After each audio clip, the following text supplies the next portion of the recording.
অনেক অনেক দিন আগের কথা। গ্রামের পাশে ছোট্ট একটি জঙ্গল ছিল। সেখানে থাকত এক চালাক শিয়াল, নাম তার রাজু। আর সেই গ্রামে বসবাস করত বুদ্ধিমান মুরগি, নাম তার মিঠু। একদিন রাজু ক্ষুধার্ত হয়ে খাবারের সন্ধানে বেরোল। সে ঘুরে ঘুরে কোনো খাবারের সন্ধান করতে পারল না। হঠাৎ দেখল মিঠু বাড়ির উঠোনে খাবার খাচ্ছে। রাজু মনে মনে ঠিক করল কিভাবে মিঠুকে তার খাবার বানাবে। ওহে মিঠু বন্ধু, কেমন আছো? ভালো আছো তো? এসো, আজ আমরা দুজনে একসাথে খেলি এবং আজকে থেকে আমি তোমার বন্ধু হতে চাই। বন্ধু হতে চাও, ভালো কথা।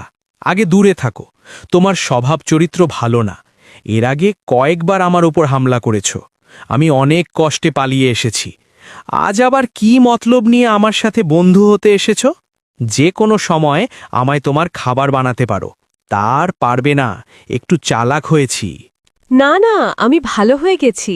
আমি এখন কাজ করে খাই, আমি এখন চাষাবাদ করি, ফসল ফলাই, গাছের ফলমূল খাই। বন্ধু হতে চাও, আমার আপত্তি নেই, কিন্তু কিছু নিয়ম পালন করতে হবে, তাহলে আমি তোমার বন্ধু হব। কি নিয়ম বলো? আমি তোমার সব নিয়ম মানতে রাজি, তাও আমি তোমার বন্ধু হতে চাই। বন্ধু হওয়ার জন্য আমি জঙ্গলে লুকাবো। আমাকে খুঁজে বের করতে হবে। খুঁজে বের করতে পারলেই আমি তোমাকে বন্ধু হিসাবে মেনে নেব। এবার চোখ বন্ধ করো, আমি লুকাবো।